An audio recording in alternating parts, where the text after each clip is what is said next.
I'm Caroline. I'm Phil. And we're a pair of mudlarkers who are going to have a happy hour. And it's great that so many of you come to join us. I'm short again. You are?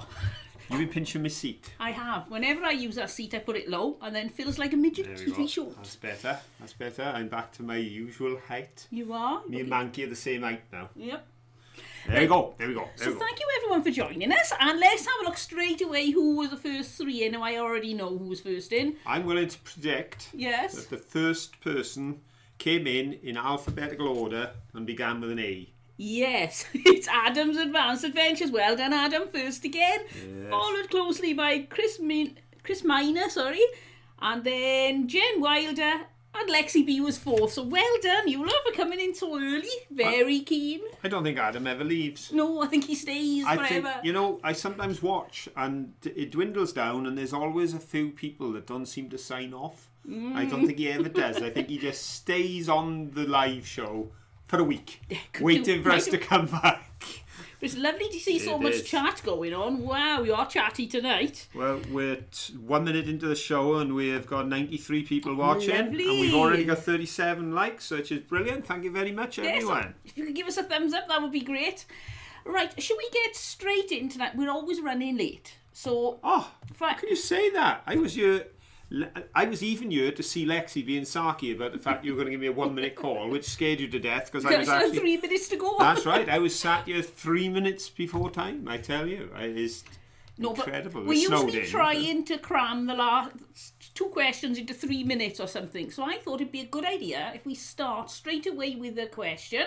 But they're all our people in. They're all the people who like to answer questions here. Should we give them a minute or two to come and arrive? I don't know. For anybody who's new, who's never been on our live show before, I know every week we get a few more people who've never been before, then we are Mudlarkers, and this show is very loosely related to mudlarking. We'll have some finds. We'll have some questions relating to our video from Friday, which is yesterday, wasn't it? I even forget what day it is nowadays. And generally, we just have a laugh. There's a lot going on in the chat. Good company. If you're feeling lonely, this is the place to be. Just pop in the chat and everybody chats. And last week, we wished Derek a happy birthday for his 80th, because then it was yet to be. Yeah, it was. Because his birthday was on Thursday, which was 2 days ago, on the 11th. So today, we are closer to it, but it's gone. But we'd still like to say yet again, and now we're belated. Happy birthday to Derek. And I know Derek was thrilled with all the comments last week. He was. He actually said, I wish I'd had my phone on record to record all the lovely comments from all the lovely people. So that's fantastic. So Derek, very happy 80th for 2 days ago. We wish you a happy 80 years and 2 days. Yes, and don't forget to let us know just before your 90th birthday. We'll have another celebration again and say happy birthday. That's right, because at this rate we'll still be doing a live show because we'll still be in lockdown. This is true, this is true. Something we started for a couple of weeks to keep everybody's spirits up has run for nearly a year. It's got to be getting on for a year now. It's got to be the end of March last year, I would have thought, that we started this. So we'll be having a big celebration for our anniversary show. That'll probably be in about 4 weeks' time, I should think. I can't remember what date it was. And we will announce it next week. Right. Okie dokie. That's great news. Are we going to get on with the question now? Yes, go on then. Yes, because I can see Tom Burley's in. I was waiting for a thumbs down to know Tom had arrived, but I can see his name. So now Tom's in. We got 99 in. We may get 100 by the time I ask the question. Right, here we go.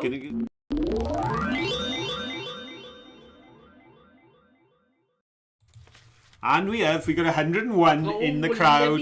Always nice to have 100 in when we do the quiz, just to give a little bit of competition out there. As some people seem to think yesterday, and you are right, the questions today will be brick related. But as you know, that there are those things which are directly related, and those things that are more sort of indirectly related. Tenuously linked. Yes, because we always link every question in some obscure way to the video and to our recreation of mudlarking. But as you can see, the bricks are here, and as I promised, later I will show you that this is safe. And it was safe on the video when there were another 6 or 7 bricks on there. I didn't think they were. Manky trusts me. Look, Manky wouldn't be stood there if it wasn't safe. Can you see him trembling with fear? Now then, if I was to ask you, when did we start using bricks in Britain, you would all say the Romans brought it. So I'm not going to ask you that, because they did. But when they left in the 5th century, brick making left with them. Now, brick use didn't leave, because we're a resourceful lot here, and even without the assistance of the Romans, we managed to get on by. Because what we would do was just knock down the towns they built, take all the bricks, and build something else with the bricks they'd made. But we didn't actually make bricks in this country for about 700 years. It was the 12th century by the time we started making bricks. Lexi, no, the answer is not Ebbw Vale. Now, the Abbey of St Albans, the nave there, that was built by Roman bricks, although it was built 500 plus years after they left, because they took them from the local area and reused them. But the earliest known use of bricks manufactured in the UK after the Romans had left is widely regarded to be, and I apologise if I say this wrong, but I will spell it, Coggeshall or Coggeshall Abbey, which is Coggeshall. So it looks like Coggeshall. That's what it looks like. All I want to know is, having given you the spelling and told you the history, in which county of England will you find Coggeshall Abbey spelled Coggeshall? Renowned to be the first building built in Britain from bricks made in Britain, not by the Romans. Oh, we got 1190 AD. Good guess, Tom. Wrong answer. Actually, it was the right answer. Wrong question. Excellent answer, Tom, but wrong one. Tudor, that's another very good answer. That comes up in another question, but it's not the answer. I can see where you're all going. Oh, Dawn Evans. Hello, Dawn. Dawn is one of our Bruce Banners. Said we have horsehair between our bricks. Right. Oh. We're quite modern. We just cement. Adam, wash your mouth out. You cannot make Scotland a county of England. If it was a country in Britain, you'd be all right, mate. You probably didn't hear me. But I know they lost by 1 point to Wales today, and we're not going to mention that. But at the end of the day, we certainly don't want to offend all of our Scottish friends by referring to them as a county of England. That wouldn't go down well. But we have got some correct answers in. And top of the tree, first place, goes to somebody with inside knowledge. Bit of insider trading, because Charlotte was so confident, she wrote, "Oh, that's near me." Forgot to put the answer, then came up with the answer. And fortunately for her, neither Scotland, nor Tudor, nor 1190 were right. So Charlotte, you got it with Essex, followed by Antoinette, and then Tom back in. Having completed the question, you've got a bronze place, Tom. So we got Charlotte, Antoinette, and Tom with Essex. Well done. Lots of right guesses, though. Yes. And Antoinette says half an hour or so from me, so there you go. If it's very close to you, then I suppose you're going to have a bit of an edge. Do us a favour. Could one of you write phonetically how I'm supposed to have said that? Because I'm terribly sorry. You know, I'm Welsh. The English language is so complicated to us Welsh people. We are used to simple things like Llanelli and Pont-Llanfraith and Ysabl and Abersychan. We're not used to these complex words. I would say, I'm going to guess, probably completely wrong, I'm going to guess at Coggeshall Abbey. Coggeshall Abbey. Could be Coggeshall, yeah. So I don't know what it is. You're asking, fair play. Even if you haven't got mild dyslexia, you're going to struggle with that. But if somebody who lives near it can put down the phonetic way to say it, because if it was Coggeshall, just put Cogs and then Hall, separate them out, something like that, then that would be great. Oh, Derek saying thank you for his present. No problem, Derek. It's not every day we get an 80th birthday. No, and one of the people on our video last week, on our live show, made the comment afterwards that, Derek, here's a compliment for you, mate. We keep talking about the youngsters that are following us, and they thought you, Derek, were one of the youngsters and were stunned to realise that you were 80. So it's a good way to keep going is to stay young. Yep. Oh, Rowena loved your brick video. It really cheered her up, although it could have been much longer. I was a little concerned that we were putting it up for an hour, but honestly, people really seemed to enjoy it. Honestly, right, when I put in paste pots and start searching through all of my library of information from 3 years, I got a fair bit. When I put in bricks, no kidding, I could do 3 videos easily, an hour long, of the bricks we found, the places we've been and the things we've done. But we wanted to try and make a variety, we want to take you on journeys, and hopefully it worked, because we are conscious of the fact that using old footage, we don't want it to feel boring or old. And some of that footage Caroline's done wonderful work with, because the Abergavenny part of that film at least was shot so long ago that it was done on the old camera. Yes, and it really jittery. Yeah, it was a lot. When we had instead of the GoPro, we had a 26-pound camera in those days. It was a knockoff GoPro type thing. It was like looked like a GoPro, but it was a different make. And obviously at 20-odd quid, it didn't quite do the same job. Right, we've got Charlotte, Antoinette and Norma come in, and so it seems to be, we still may murder this now. Coggeshall. Yeah, we got a Coggeshall and Coggeshall.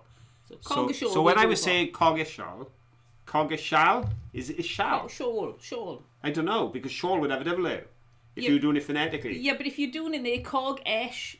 Coggeshall. Yes. Coggeshall. Right, thank you. Adam was saying... It's hard, that English language. Adam's been trying to learn how to say Llanfair Gwyngic o Gerich Wyn Robot Lant Silio Gogogoch. Put that in the search engine of YouTube, how to say, and put song on, and you love it. And it'll put it in your mind. It's brilliant. It's really interesting. Well, it's entertaining, dangerous. You'll never be able to stop singing it. But it'll teach you how to say it. It's really easy then. Well, moderately easy. Of course, it's Valentine's Day tomorrow. Valentine's Day. See yes, hearts coming up there from Mark for everyone. So yeah, Happy Valentine's Day, everyone. Right, let's have a look at... We got a few things to do. I'm having a phonetic conversation with people. Perfect. Shawl. Because I said for W in. Right. You should see some of my notes when I do my job. The way I phone people up. And it's lovely when people will say to you, oh, his name was Colin. That's with a double L. That really doesn't worry me. I often say, well, I always say it with a double L. But if somebody's got a name which is a little bit different, I will write it out phonetically. I will print it in my notes phonetically, because it's always important that it sounds right, not what I was written down. And sometimes, well, my kids used to go nuts because I knew a chap who every time he met my children would always say, your dad's name is Pahilip. And they used to say, Lenny, shut up. There we go, PH for an F. Right. It's a funny old language. Lexi said, I wonder if Siri can say it.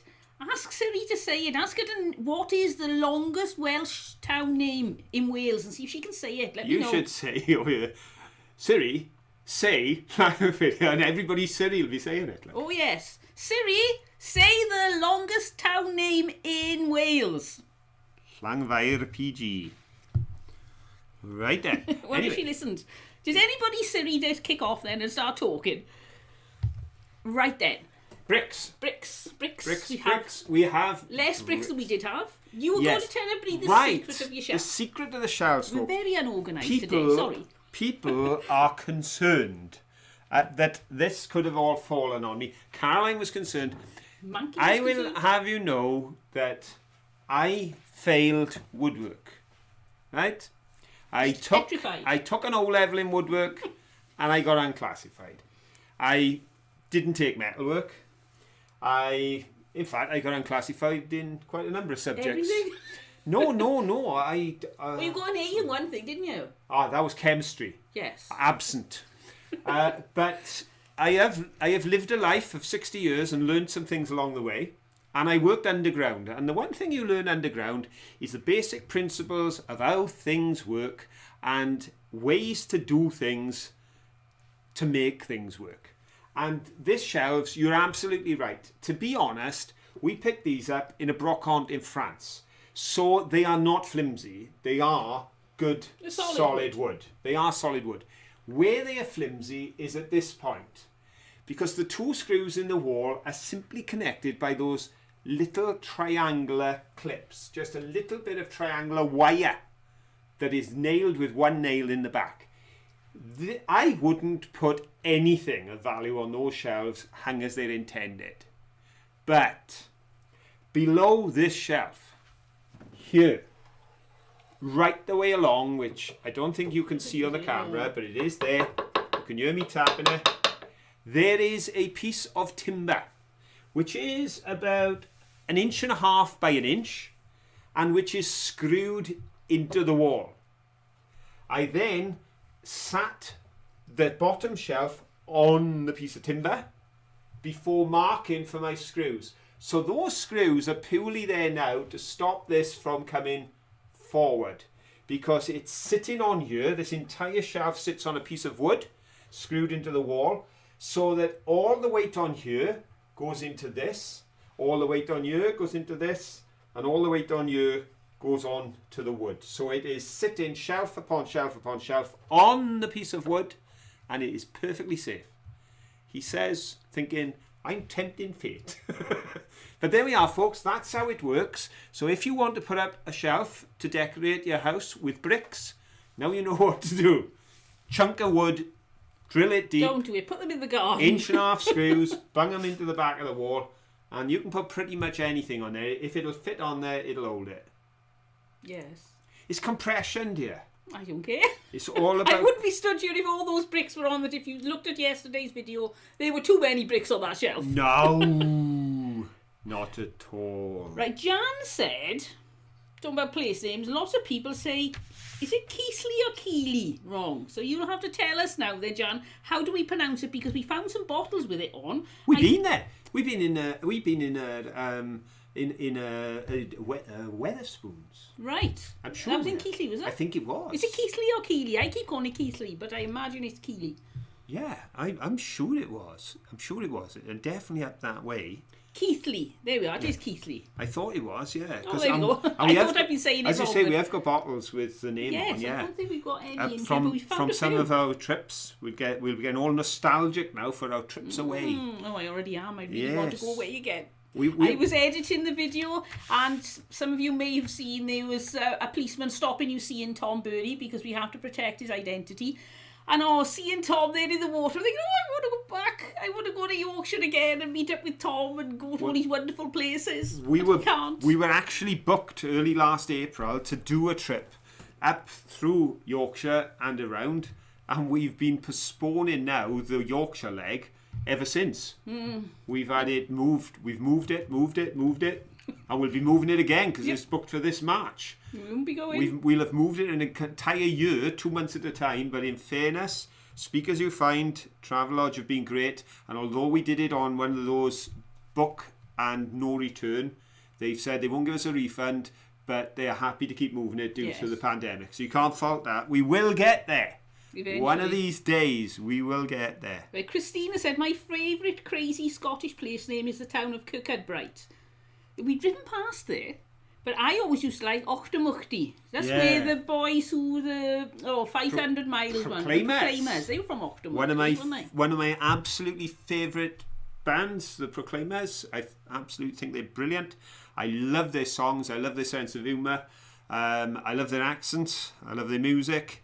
And actually, someone, for I think the first time since I've been serving as a celebrant, which is nearly 7 years, I've got Proclaimers music being played to come out of a service next week. So I'm hoping when they choose the music to go in and the reflection, that'll be Proclaimers as well. Oh, Mark said, try Oswald Whistle. Is it Oswald Whistle, or have I got that wrong? Oh, here we go. Where's he gone? Derek said, Gorilla Glue doesn't stand up. They remain on all fours. Oh, he's getting a full flow. Well done, Derek. Kirkcudbright. There we go. Kirkcudbright, or rather, Kirkcudbright. Right, I'll try to remember that. Yeah, Kentish Mudlarkers just finished the washing up. Well done. All done, so can take a poo now and enjoy the DIY lesson. I trust you didn't miss the DIY lesson doing the dishes when I explained how to put up your shelf and the timber underneath, etc. If you missed it, let me know and I'll do it again. Right, so are we going to have a question, or are we going to do a little... I'm taking you back to school today. Well... Due to popular demand, we're going to have a lesson. Well, I tell you what, seeing the thumbs up there from Fee in the Shed, what if we do... Mail time!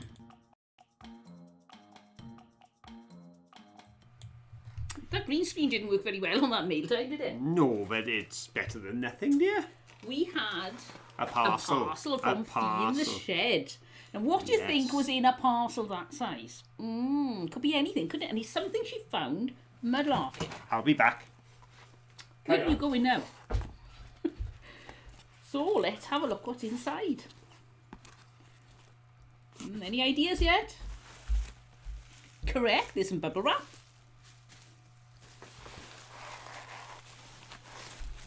Here it comes. Any ideas what it is yet? I'll turn this round slowly and you'll probably guess then. Oh, Lexi said a brick. No. It's brown. Any ideas? I know! It's the lid of a teapot Or a Brown Betty teapot, because we've got a Brown Betty teapot and no lid. There we go. And in answer to the question, Fee, does it fit your teapot? Perfectly. It is a perfect fit. So we now have a Welsh teapot with a Scottish lid. Doesn't everybody? There we go. So it's perfect fit is amazing. Just to show that, you know, rugby is rugby. What's one point between friends? Here we see the union working between Wales and Scotland, as we have a beautiful lid that fits. And the reason I ran off was because there was a letter that accompanied the parcel, and I just wanted to mention, if I can see it here now, because my eyesight is rubbish, that whilst Fee in the Shed are not on YouTube, although they said they'd love to be, but don't feel brave enough, they are on Instagram. Yes. On Instagram, Vintique Shed. So it's VINTIQUESSHED. Vintique's Shed. So just wanted to give that... see what sort of things they find? There we go. We're popping over to have a look. Over on Instagram, Vintique Shed, that's Fee in the Shed, who has donated a nice new lid for our teapot. There we go, you can guard that there, sir. Apologies for fiddling with my hair, it's getting too long now, I don't know what to do with it. It's going to be months before I can get to a hairdresser. I have to have a bun, put it all Shall we do another question? We'll do another question. Because it's 25 past, we've done one.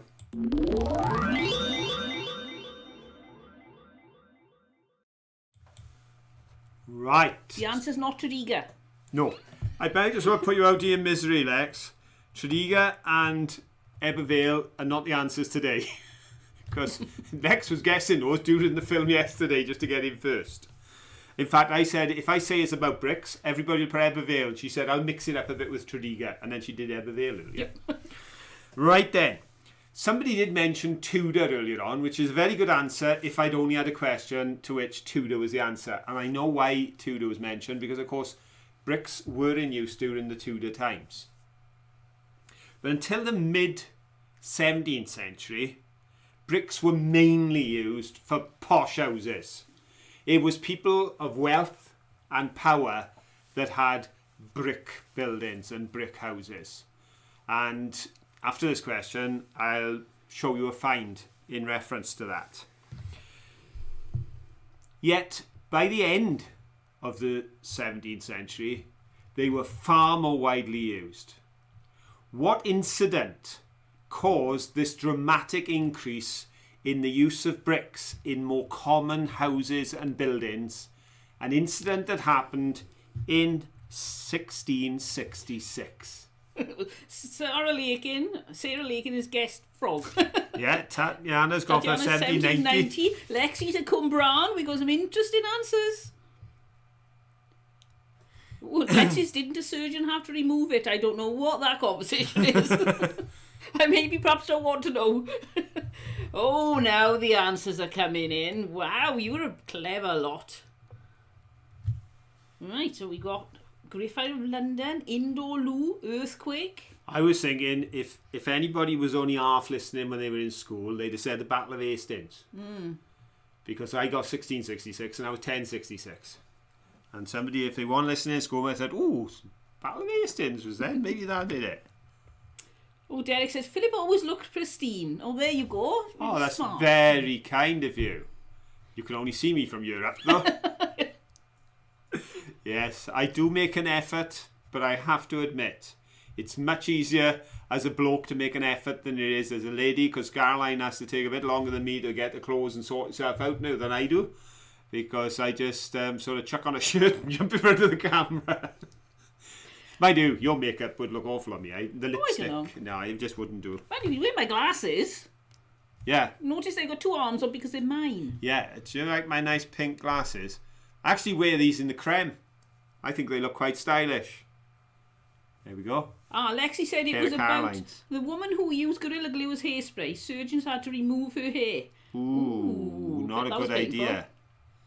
Okay, well, we've had loads and loads of answers and an awful lot of correct answers.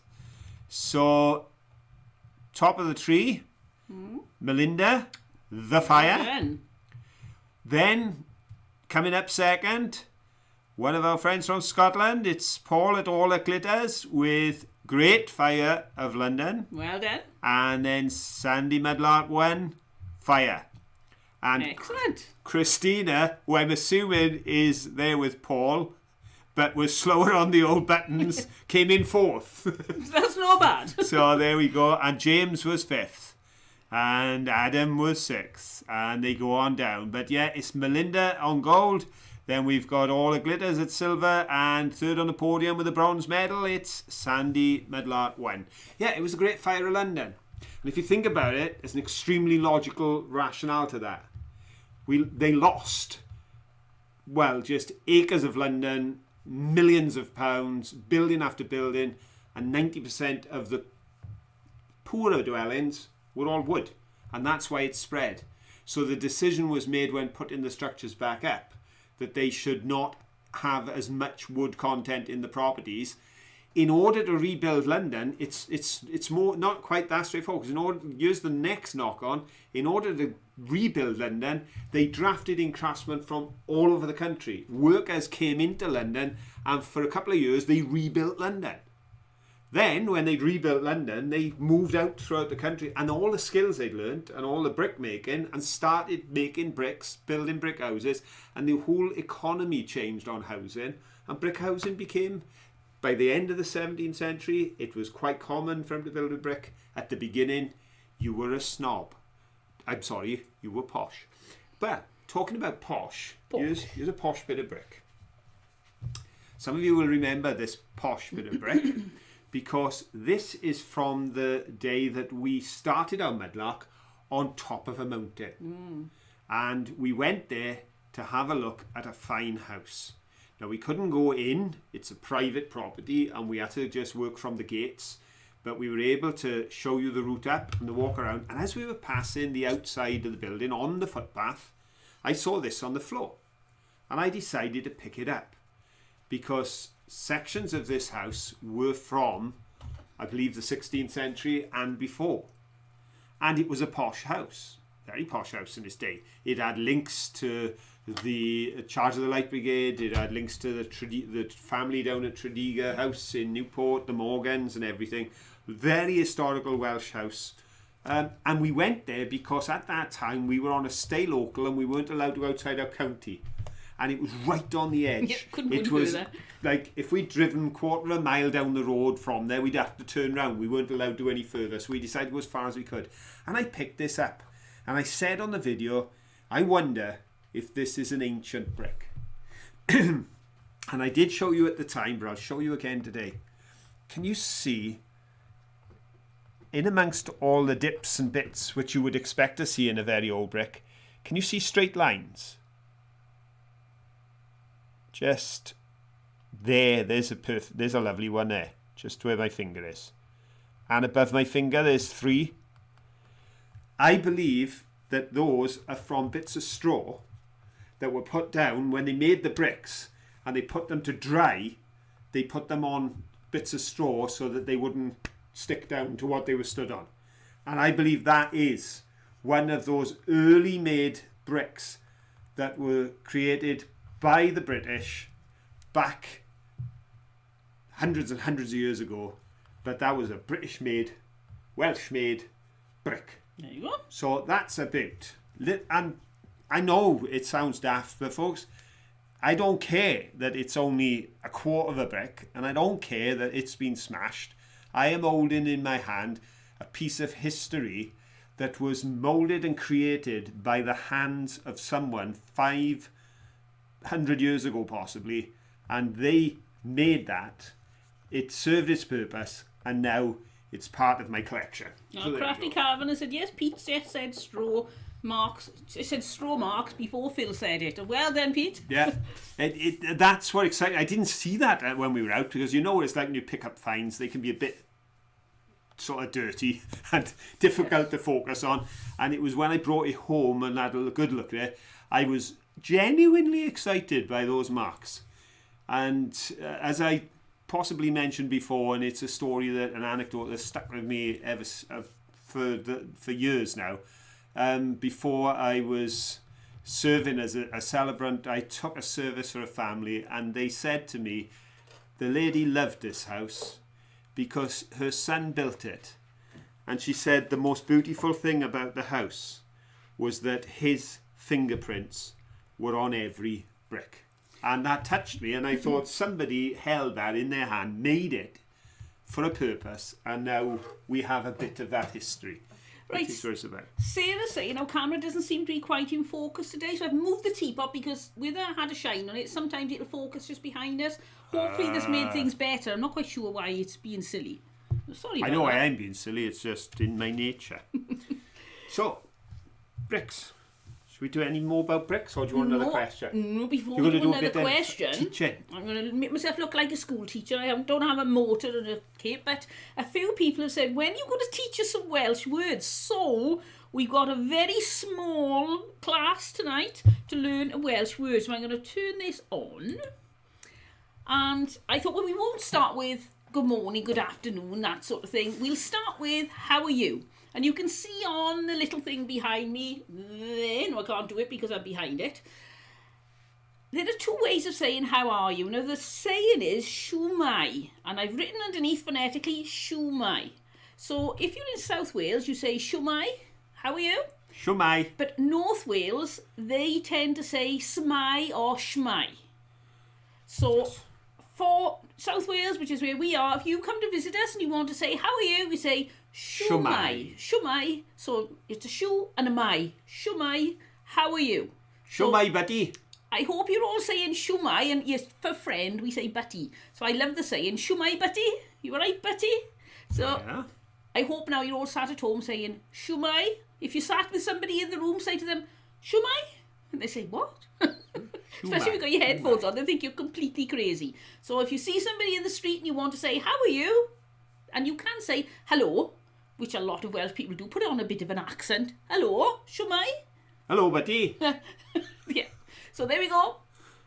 Bit of teaching. Shwmai or smai, but shwmai if you want to say hello in South Wales.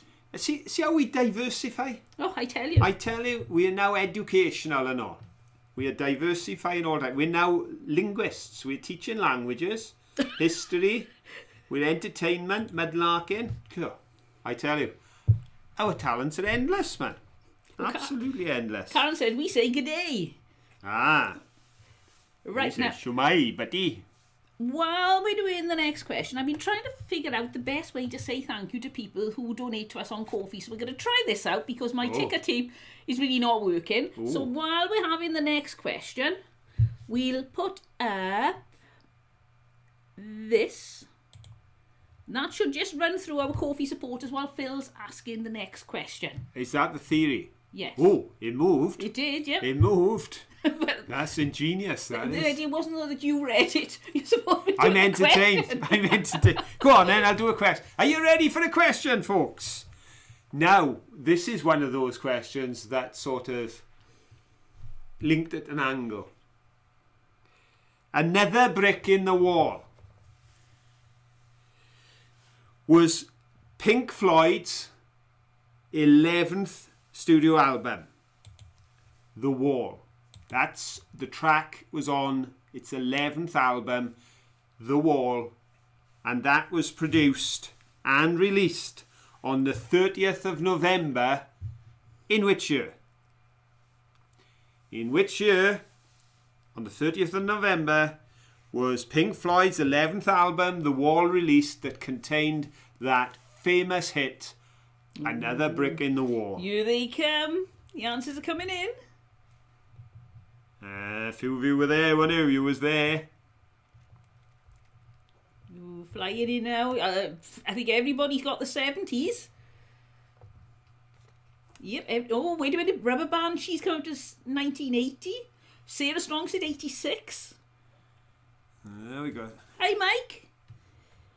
Right, still back to the 70s now. So what date is it? Are we early 80s? Are we mid 70s? It actually, because it was on the 30th of November in this particular year, I was still 18. Oh, me a babe. Because I wasn't 19 until the 21st of December 1979, and this was 1979. So top of the class today on this one. When it gets to music more than brick, it was Mark Singer. Quickly followed by our friend up north, the supplier of teapot lids, Fee in the Shed. Well done. And James in the right decade, but wrong year. And Mo from Ireland got 1979 as well. Brilliant. Excellent. Well done. And everybody else who got it right. Cause I yes. And if there was a fourth position, Tom, you'd have it. But there's not. So you can't. So there we go. Gold, Mark, Fee, silver, and Mo, bronze. Well done. There you go. See? I can't remember, because it was a year then before we met.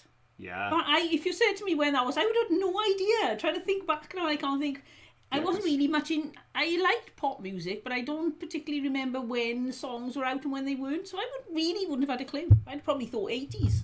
Yeah, well, we met shortly after that, because we met in the spring of 80, wasn't it? So record, so that record would have been probably playing. Still playing, yeah. Yeah, we probably had other things on our mind here. We were too much in love to notice the music. Yes. That's what it was. We were young and innocent. Young and in love. Life was wonderful. Yes. Butterflies everywhere. And now we're sitting here contemplating our 40th wedding anniversary and thinking, where did all those days go? Yeah, life goes so quickly. If you're young now, don't think life lasts forever. No, even though you've got your whole life ahead of you, make the most of every day, every year, because it really does fly by. And if you think you haven't had much fun yet, it's never too late to start having fun, folks. No. One of the things Caroline and I decided way back when we first got married was that if we had good health and the opportunity, we would resume our teenage years when we got to our 50s. And we've done more things in the last 10 years than we, as far as travelling, enjoying life and just doing mad things and going off. And because we knew that we wanted to have our family, but then there would be life the other side of the family. And our baby celebrated their 31st birthday. That's scary. My baby's 31. Our baby of 4 children that we had, we've got one quick heading for 40. So, but our baby was 31. Just a week before, well, actually, it was on last week's show. Yep. Yeah. So there we go. Okay. What have we got? Right. For Sarah Larkin said, we've just had to cancel our Valentine's dinner out as it's snowing really heavily. Think we'll go and sit in the hot tub in the snow with a cup of tea, and said, oh, that sounds lovely. I can assure you, in the UK at the moment, everybody's Valentine's dinner are cancelled. I'll be cooking Caroline's Valentine's dinner tomorrow. Because all of the hospitality is closed down at the moment across the United Kingdom. So they're going to lose a packet on tomorrow. April said, are you going anywhere fun for your 40th? What's your best advice for happy marriage? Well, going away for our 40th, we'd been considering over the years perhaps a cruise into America. Then we were going to travel across America, end up at Las Vegas, and then fly back home. This is going to end at Las Vegas. I think so. Anything that Caroline mentions regarding America will always end in Las Vegas. We went there for our second child's wedding, and Caroline and I, in fairness, we were dreading it. And then I had to just insist she got on the plane and come home. She enjoyed it. To be honest, it wasn't the gambling or anything. We loved the whole American experience. It was like a big fun park, but it was hot. Caroline loves the sun. 44 degrees, and I thought it was mad. Wonderful. Walking down the street, and they had water spraying in front of fans to stop you passing out as you walk the streets. Something that we have never experienced in Wales, I think it's fair to say. But yes, we're waiting and seeing. At the moment, we don't even know if we're going to get away for a holiday this spring as we normally would. And I mean, even within Wales, we don't know. Everything is up in the air. Things are good. Please don't get it wrong. The figures are all going the right way. We're very encouraged by what's happening within the news. But there's still an awful lot of people in hospital, and they have to take that into account. So we don't know what's going to happen when. No. So we can't plan too far ahead, but we're determined to have fun. We'll find something to do. And secret for a long and happy marriage. Well, I wouldn't know. I suppose one of the big things is to have things in common, things you do together. Even if you have to work separate jobs and you don't see each other, if you've got one hobby you really love doing together, then we have a whale of a time when we're out mudlarking. And don't be afraid to change. Because if two people are going to make something work over the long term, then as things progress, you're going to realise things not only about each other, but hopefully about yourself. And if the day comes when you realise that you changing could make the relationship better, never be afraid to make the change. Because if the relationship isn't more important than you being who you are and staying as you are. Folks, none of us are perfect, so there's always a chance the change could be an improvement. And I think we've changed so much.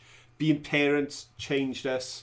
Our choice of employment changed us. But being a couple, we've had to constantly change. The idea that you fell in love, you got married. Caroline was 17 when we met, 16 when we met, 17 when we married, 18 when we had our first child, 19 had 2 children. By the time she was 20, I'd already been out on strike for a time, and we went on strike for a year. We've been through some stuff, but what makes it work when you're 18 isn't going to make it work when you're 58. Not that Caroline's 58 yet. Not yet. But I'm 60, and it's that progression. It's got to be changing. I remember somebody saying once, the only constant in life is change, and they're right. So that's my advice. Be ready for change. Be ready to change, because change is the secret to keeping things the same. I think that sounds quite philosophical. It does, yes. It does. I'm having a philosophical moment. Plus, I think philosophy it's important as well that you should buy your wife lots of chocolate and candy floss and Peeps and that sort of thing. Just on air, just clearing this up. I would just like to say that I mentioned a few weeks ago that I was eating the chocolate and I wasn't giving you any, but that was purely before Caroline's benefit, because on medical grounds and other things, Caroline's avoiding sugar because she's got to be careful. She went diabetic when one of the kids was being born, so she has to watch the sugar levels. So the one day she said, "Do you have any peanuts here?" And I said, "No, love." I said, "I feel guilty now because I was always, if Caroline says, 'Oh, have you got any chocolate?' I always had something hidden away." Yeah. So I felt bad. And then a couple of days later, the Amazon man turned up when I was out at work and delivered Caroline one of those cards that they hang up in public houses, in bars, with 50 packets of peanuts on. It's hanging in my kitchen now with a massive card full of packets of peanuts. I didn't realise at the time that each packet contains 330 calories, so I am killing my wife with kindness. But yeah, Yeah, it was a nice thought, wasn't it? It was, yes. Yes, and we do have a lot of peanuts now. As long as you know, this doesn't mean I'm never eating chocolate sugar again. No, but... As we'll still need emergency supplies. There is. I've still got some hidden away. Right then, are we going to do another question? Where are we to? What's the day? Before we do ours, flown up now. Alison, I think it was, says our show last week was only showing up as 2 minutes long. That's because we had terrible trouble. We had to restart the modems. We actually had 3 shows up at one point, but only one was any good. And I've took the one over. You've taken the one over. Yes, last week's show has now been taken down, and it's over on our Ko-fi site. I've forgotten the name again. It's up on the...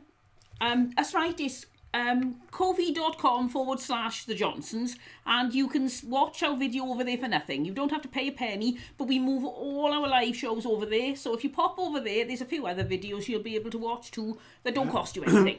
And there's a possibility that we may be uploading an old video onto there this week.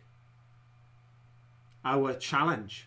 I've already uploaded it. Oh, well, in that case, see how I was being very careful there? Because Caroline does all the editing and transferring, and I didn't want to promise something that couldn't happen, but it's happened. So if you want to go over to the Ko-fi site, obviously there's content on Ko-fi that we put on for our supporters, our regular monthly supporters, etc. But there's stuff on the site to look at, and one of those is our pancake challenge, because it's Pancake Tuesday this week as well. Disclaimer, this was 4 years ago, and for our other channel, we had a brilliant time making it. We did. You may want to have a look at it and give you something to watch for Shrove Tuesday. Yes, it's pancake. Did you make the pancakes on there? I did. Yes, so if you want to see a Welsh version of a pancake, this is the programme. We're going all cooking in. We're doing cooking. But yeah, the live shows stay up on this channel for 24 hours. Then we take them down to try not to impact on the video that's gone out. Caroline took down the live show and moved it over after the time, but we forgot to take down the 1 minute and 2 minute videos. As a result, last week's video was viewed less times than they normally are, because YouTube will put that forward as the latest video. Which was rubbish, because it was just us not being there. It was just a minute of the countdown. So that's what happens to the live shows. They go over onto the Ko-fi channel. You can go over onto Ko-fi with us. And as I say, although you can donate through Ko-fi, like you could donate through YouTube, but you don't have to. There's content on there that's free for you to watch. And the pancake contest, Caroline and me, head to head. I've never flipped a pancake in my life. No, you did them admirably. Yes. I'm not going to tell you who won, but... No, but I'll tell you this. The result was as close as Wales and Scotland in a rugby match. Almost. But we need another question. Go on then.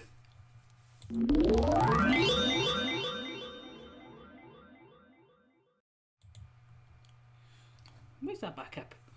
Now, right at the close of the video, you will have seen me trying to recover a Tondi brick, because the last but one clip was from Carrie. A big thank you to Carrie for sending us our very first viewers video, which we included. And next week, Poe and Joe have sent us one.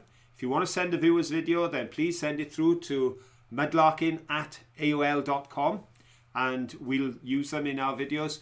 But Poe and Joe have done a brilliant little video for us, which is going to be in next week's video. But straight after the little piece that Carrie did from her coast, I was on the coast in Porthcawl, trying to get a Tondi brick out from between 2 very large boulders. The word trying is there because I failed. You did. So I still don't have a Tondi brick in my collection. But I can tell you that in 1891, Tondi Brickworks was actually known as Evanstown Brickworks, which makes you think Mr. Evans built the town. And he probably had a brickworks to do it. I would have thought so. By 1910, the name had changed to Evanstown and Tondi Brickwork Company. Ooh. And then, by 1926, it had become Tondi Brickworks Co. Limited, which I'm assuming our Tondy came from the 1920s, or after, when it became the Tondy Brickworks. My question is, in which decade did Tondy Brickworks cease to produce bricks and close? In which decade? So we know it has to be after the 1920s, because it only became Tondy Brickworks in 1926. And in which decade of the 20th century did the brickworks at Tondy make its last brick? Oh, they're coming in now. Just show you something. While this is coming in, I did find earlier on today this that somebody sent me years ago on our other channel. Something a rubber band or something is all melted on there. And it's a balloon modelling kit, so I was going to do some balloon modelling today while Phil was talking, but then we've just been chatting so much we haven't had a chance. So next week, if I get a chance, we'll do some balloon modelling. See what I come up with. This will be a bit of fun, wouldn't it? Well, any excuse for a laugh. Right, we got any answers coming in? Yes, we have. We've got one or two. What a lot of answers.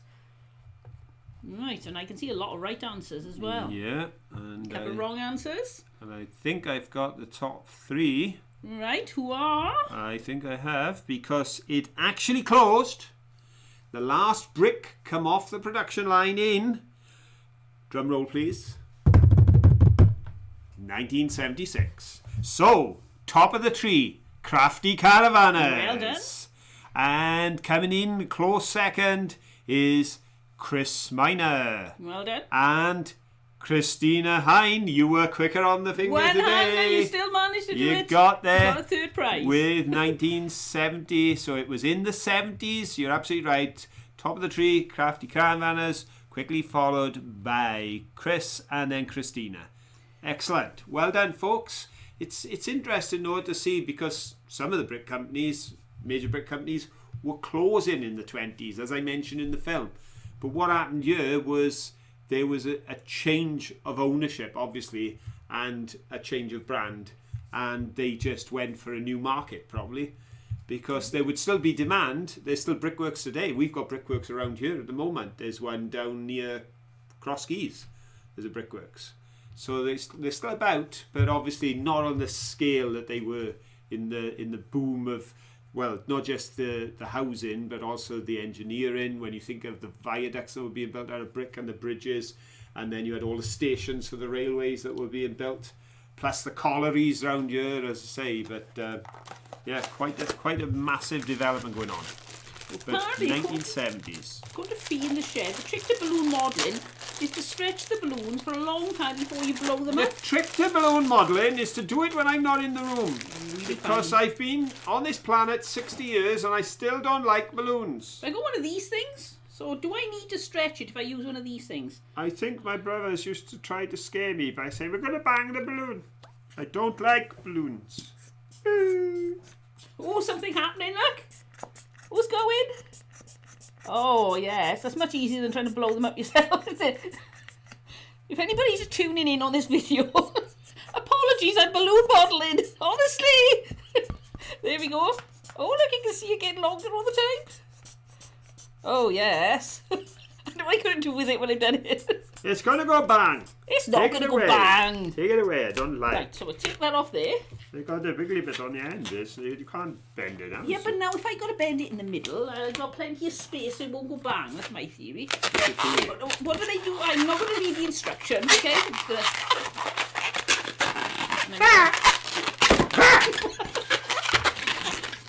Oh, look at this. This is really good. It's one of those. If I put that under there, are you all mesmerised?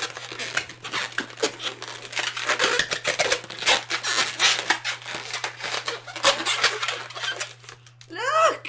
It's a kiwi. It's a pink kiwi. You impressed? No, I'm not. It's an exploding pink kiwi. Ah! I told you! I warned you. I said, look, see, I'm right. You know, people say that I'm wrong, but I'm not always wrong. You should feel really bad now because I do. I'm filled with remorse. You've triggered one of my phobias. We'll do it again next week. Right. I'm going to show a brick which will link to our final question. Ooh. Go on then. See? If there's one thing that hasn't changed, it's the fact that Caroline still thinks it's funny to tickle me because I don't like being tickled, and she I haven't tickled you for ages, but I can do if you'd like to. No, you popped a balloon. You've got to be nice to me for a week. Right, okay. Right there. It's a nice brick. Found on the same day and trip as we found the ancient brick. Found alongside a bridge crossing a river which had been built specifically for the family at the big house to take their carriage across, and so the servants could walk directly to the church in Machen. And the reason for that was because a relative of the man at the big house was now the new vicar of Machen.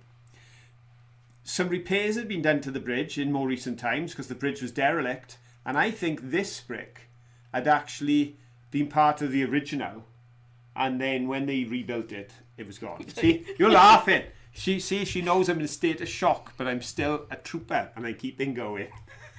And she finds my pain humorous. And so yellow brick, not as common as red bricks, but I do have another one here, which was the Ebbowvale brick that we picked up, which was a lovely bright yellow. I risked life and limb for that one, down the bank in. As I did on 2 occasions for other bricks on the film this week, but this was a different location, down by Risca. And there's an Ebbowvale brick with a really deep imprint in that one. And the question that we're going to have, should we do the logo? The logo? Yeah. Give me the jingle.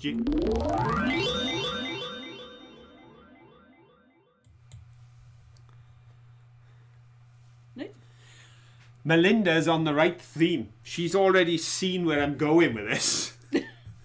Because while yellow bricks are less common than red, they have found their way into the limelight. With Elton John's Goodbye, Yellow Brick Road, if we wanted to go in a musical direction. And obviously there was some music as well in MGM's production and movie starring Julie Garland, which was based on a children's book, The Wonderful Wizard of Oz.